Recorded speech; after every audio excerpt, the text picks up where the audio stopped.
This is the center shafted driver. First center shafted driver in the market in 100 years. I saw this at the PGA show and I had to try it. Something brand new. What happened was I was watching videos from the PGA show and I thought it was like an AI fake or something, but this is real. So I zoomed in on the photo and I got the name badge of the guy who was walking around with it. It's a guy called Grant. My name is Grant Sider with the Beta Group, and we are here showcasing the center shafted driver. The whole idea about this club is to introduce golf to the early adapters, or seniors, or anyone that just wants to hit the ball straight. You're not going to have to deal with the hook or the slice. The center shafted driver. Saw this all over the PGA show. I talked to the guy that makes it and he sent it to me in like one day. A new golf club with the shaft right in the center. Totally unlike anything that I had ever seen before, but I immediately had to try it because I had this thought in my mind that the original sin of golf was that when they made golf clubs, they put the shaft on the side. You have to go back into the history of golf. It's not like people figured out that a heel shafted club is mechanically better or they did any kind of scientific study. No. How golf started was the shepherds that were in the fields of Scotland had crooks, which was like shepherd's crook. It went up and then it had a hook. Since the sheep would be grazing all the day, the shepherds would make little holes in the ground and they would whack rocks across the field. It wasn't that they went and said, okay, what is the best way to hit a rock down the hole? No, they took the shepherd's crook and that slowly became golf. Unlike tennis or ping pong or other bat, ball sports, things like that, where the center of mass is contiguous inside of this, like the center of mass of this would be, entire thing would be like somewhere like here, right? But the center of mass of a golf club actually exists in this floating space somewhere out here. It turns golf completely unintuitive. You have to learn kind of a trick with your hands to time up that face and spin it square. My first couple swings with it, all 4 balls went dead straight. I put up a video on Instagram about it and it got literally 4 million views. And I'll tell you what, you really can't slice this thing. I couldn't slice it. Turns out later on I realized it can be sliced. So I'm gonna do a review and I'm gonna kind of show some of the things about the center shafted driver. Personally, I do that every time with this club. I was talking to the people who make this and they say this is the perfect solution for like the golfer that is hitting maybe 30% of their fairways and they want to hit 60%. That's just perfect. The reason I think this goes 33% straighter is because there are 3 things you have to do to hit a good solid drive. Basically, to hit a straight drive with a heel shafted driver, you have to hit it in the center of the face, you have to have a good plane, and then you also have to do something with your hands to time up the squaring of the face. This removes that 3rd thing. And in a lot of ways, it removes the hitting it in the center of the face thing too. It's kind of like a Lab Golf zero torque version of a driver. It doesn't make it into a magic wand, but it does make it a lot easier to hit straight shots. I would say about 30% easier. For me, for the general public, for me, I hit this thing, I don't know, 60% straighter than my driver.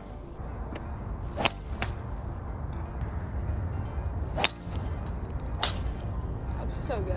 Hey, do me a favor, just because I want to see you. Hit it on the toe on purpose. Okay. It's fine. Now hit it in the heel, just because I want to see what'll happen. Oh wait, I hit it on the heel there. That was the heel? Yeah. Okay, now hit it on the toe. I was wondering because you kind of lined up on the heel. Oh. All right, and one last one, just pure. It's really good. What was really interesting with this club that I found is that I put this in the hands of some junior golfers and they immediately were like just striping it. They were able to get over whatever notion they had about what golf should be and they just hit it and it went way straighter. Then I put it in the hands of like a 20 handicapper. What's your handicap, Ray? 21. Okay, just hit it. he sliced the first ball, but then once he put it more back in his stance, 2/3 of his shots were down the center of the fairway, whereas normally he hits about 1 in 10 down the center of the fairway. So apparently it is able to slice. Let me try this. Son of a gun. I'll take 2. That was good. Well, I'm putting it in the middle of my stance. That's really good. Wow. I had some tour pros test this, and with them, they've have this timed move down so well with a regular heel shafted driver that they could not get over that hump in their head where, hey, you don't have to do that. You don't have to do the educated hands. And it was just like a bridge too far for them. This proves to me that I was right, that the original sin of golf was that clubs are heel shafted. And because they're heel shafted, you have to do something to make sure that face is going to be square. This really simplifies the golf swing for me because I feel like I can go back here and just take my palm and spank it like that feels like it's a butt to me. And I'm just spanking it right in the butt. Like that. Okay, let's do a heads up. Here are the pros and cons of using a center shafted driver. It is definitely more accurate. You will hit more fairways. I would say anywhere between 20 to 60% more fairways. Another pro is that it is just very simple. It simplifies what is the point of golf. You take the shaft and you whack the back of the ball. You don't have to do some special magic move with the hands. You don't have to aim the shaft inside the ball and then try to figure out how to get the face to align. No, you take it back and you unload on the ball. Cons are it is shorter. It is a little bit shorter. In their testing, they said it went anywhere from, I think, like 2 to 8% shorter than a regular driver. The moment arm is shorter, and because of other limitations of physics, the center shafted driver goes a little shorter. The center shafted driver spins more. Now this is interesting because the spin is almost always just backspin. It won't be perfectly on line every time, but the side spin numbers seem much less, but the overall spin seemed higher. And then the biggest con is it is looking grim as far as whether or not this will be ruled legal. The guys who make this do think that there is a path towards conforming eventually for this type of driver, but you definitely can't try to qualify for the US Open with this. But nobody on any golf course anywhere is going to stop you from just going out and playing a normal round. All right, Xander, give it a whack. Center shaft. It looks like kind of like an alien spaceship.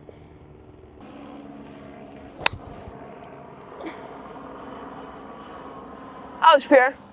On this thing, I've kind of learned to not use my hands at all when I'm swinging it. So I just like go straight through the ball, no hands, like a hockey stick.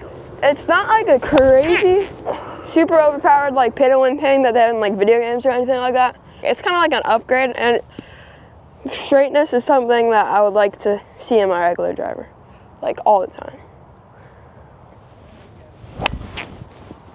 Like it's automatic. It's like crazy again. And I just have a ton of fun hitting drives with this because I just love to watch the ball go dead straight down the middle, like almost every single time I hit it. It's so easy. So people were asking me like, what is this for? Is it a training aid? Is it a club that people would use? That's really good. And it's a club. Like, I think people should be really considering playing golf with this because it'll make it a lot easier for people. And I think after getting a lot of confidence with this, it will actually make you better with your regular heel shafted driver. For people who've always struggled with a slice or just can't really get off the tee very well, this could really make golf a lot more doable and fun for them. Let's see. Like, I would love to have that on the course all the time. All right, we got the GC3 out, and I want to see some of the numbers with it. So I'm going to take some of these dots. I just want to see really between path and face what is happening when we hit this center shafted driver. Okay, I thinned it. It went dead straight. All right, my path was 2.9 degrees into out. I swung it 111 miles an hour and the ball went dead straight. All right, the ball went dead straight, high. Angle of attack was 9 degrees up. Okay, I hit that really hard. All right, the ball speed was 164 miles an hour and the ball went high and straight again. Nice and flat right into the back of the butt of the ball. Okay, that was really good. Club head speed was 112. Ball speed was 162. My path was 7 degrees in out. So even though my path was quite a bit in out, the ball went dead straight. I'm really glad I brought out the GC3 because it's not that I'm like swinging great tonight and that's why all the center shafted drivers are going so straight. The real thing is that it's just physically easier to do and can line you up to be a little bit more athletic. Like that. If you're really interested and you want to be one of the first early movers on this and you want to actually get one, they've saved a few of the prototypes just for Be Better Golfers. So if you go to the website below, they'll actually have a place where one of the first, I think it's just a few dozen of these drivers will be available for Be Better Golfers. So if you go to that website, you'll see information about how to buy it, but definitely go there and sign up for the email to see when this is going to be becoming available more widely. Also stay tuned here to Be Better Golf. Okay, everybody. Thanks for watching. Bye. Okay, something I wanted to do is I took all the footage of every single drive that I hit with the center shafted driver during this video that took a really long time to make to try to figure out, like, okay, what is my actual percentage? Because my perception could be off from the reality of how well I hit it. So we're going to see that now. So I hit 26 drives, and of those 26, I hit them all in the fairway except for, we'll count all the bad ones. There goes 6. So I was 20 for 26. So I hit the fairway 77% of the time with the center shafted driver. That sounds more reasonable. I actually looked at my actual stats. I actually hit the fairway like more like 40% of the time, not 65 like I said in the video. So these are some of the drives that I hit in the video. So we'll just go through this a little bit. That was a bad one. That was a bad one too. Perfect. Perfect. All right, that one would have missed the fairway to the right. Not that much though, but it would have missed the fairway to the right. That went dead straight, thinned it a little bit. Okay, that was dead straight. All right, I hit my regular driver in the fairway about 40% of the time. I hit the center shafted driver in the fairway about 77% of the time. Okay, so like I said in the video, I talked to the guys from Beta Group and they're going to make the few prototypes that they have available for sale right now. And if you want to be one of the only ones to get this driver, go to betagroupllc.com/csd-golf-club. And there you'll see information about how to order it. All right, this was a lot of fun. Thanks for watching, everybody. Click the subscribe button. See you later. Bye.